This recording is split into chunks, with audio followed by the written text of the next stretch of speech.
बहुत बहुत धन्यवाद।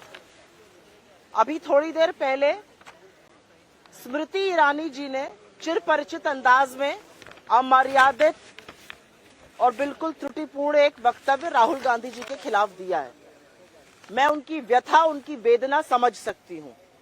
वो राहुल गांधी ट्रोल मंत्रालय की प्रमुख मंत्री हैं और वही काम वो पूरी शिद्दत से, पूरी लगन से करती हैं।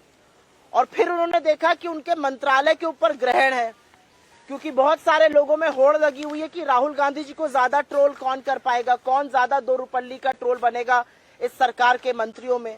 उनको लगा कि अनुराग ठाकुर जी उनसे बाजी मार रहे हैं, तो मैडम ने आज फिर से कमान संभाल ली है और मैदान में कूद पड़ी है।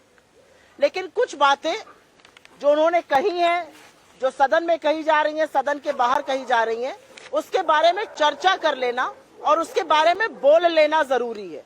और उसमें से पहली बात यह है कि राहुल गांधी जी ने ऐसा क्या कहा है जिससे बीजेपी इतनी विचलित है। क्योंकि हमारा अपना मानना है कि ये जो सारा तांडव अंदर मचाया जा रहा है, आप सोच सकते हैं कि सत्ता पक्ष खड़ा होकर खुद सदन की कार्यवाही नहीं होने दे रहा है। इससे बड़ा प्रमाण क्या होगा कि अडानी को बचाने के लिए ये सारे काम किए जा रहे हैं। अडानी पर चर्चा ना हो, अडानी पर आक्षेप ना लगे, अडानी की काली कारतूतों पर बातें ना हो, उस पर एक शब्द ना बोलना पड़े सदन में। इसलिए सदन की कार्यवाही रोकने का काम आज सत्ता पक्ष के मंत्री, सदन के नेता खुद खड़े होकर कर रहे हैं। नारेबाजी अब सत्ता पक्ष कर रहा है सदन में कि सदन ना चल पाए, और ये लोकतंत्र को क्षीण करना होता है। राहुल गांधी जी ने जो कहा कि एक विश्व है, वो अमेरिका और चीन दो दिशाओं में खींच रहे हैं। भारत का लोकतंत्र विश्व के लिए सौगात है और हमारा लोकतंत्र डिसाइड करेगा वैश्विक लोकतंत्र की दिशा और दशा क्या होगी। इससे बड़ा लोकतंत्र का प्रहरी और दूसरा कौन हो सकता है, और वो भी विदेशी जमीन पर जाकर ये कहना।